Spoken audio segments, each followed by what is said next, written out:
Unit 13. Skirts.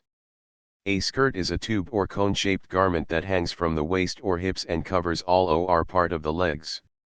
The hemline of skirts can vary from micro to floor length and can vary according to cultural conceptions of modesty and aesthetics as well as the wearer's personal taste, which can be influenced by such factors as fashion and social context. Most skirts are self-standing garments, but some skirt-looking panels may be part of another garment such as leggings, shorts, and swimsuits. In the Western world, skirts are more commonly worn by women, with some exceptions such as the azar, which is worn by Muslim cultures, and the kilt, which is a traditional men's garment in Scotland and Ireland. Some fashion designers, such as Jean-Paul Gaultier, have shown men's skirts. Other cultures traditionally wear skirts. At its simplest, a skirt can be a draped garment made out of a single piece of material, such as parias, but most skirts are fitted to the body at the waist or hips and fuller below, with the fullness introduced by means of darts, gores, pleats, or panels. Modern skirts are usually made of light to mid-weight fabrics, such as denim, jersey, worsted, or poplin. Skirts of thin or clingy fabrics are often worn with slips to make the material of the skirt drape better and for modesty. A straw-woven skirt dating to 3900 BC was discovered in Armenia at the Arani I cave complex.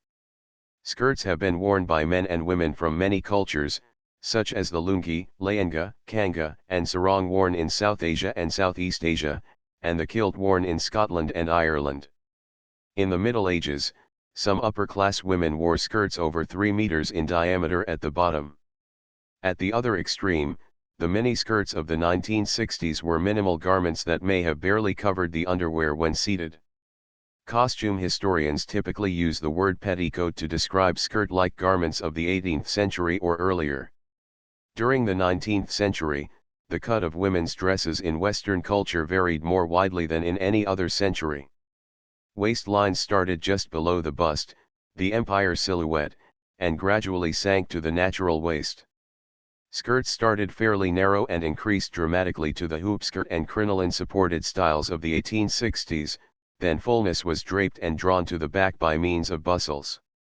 In the 1890s the rainy daisy skirt was introduced for walking or sportswear. It had a significantly shorter hemline measuring as much as 6 inches off the ground and would eventually influence the wider introduction of shorter hemlines in the early 20th century. Beginning around 1915, hemlines for daytime dresses left the floor for good. For the next 50 years fashionable skirts became short, 1920s, then long, 1930s, then shorter, the war years with their restrictions on fabric, then long, the new look, then shortest of all from 1967 to 1970, when skirts became as short as possible while avoiding exposure of underwear, which was considered taboo.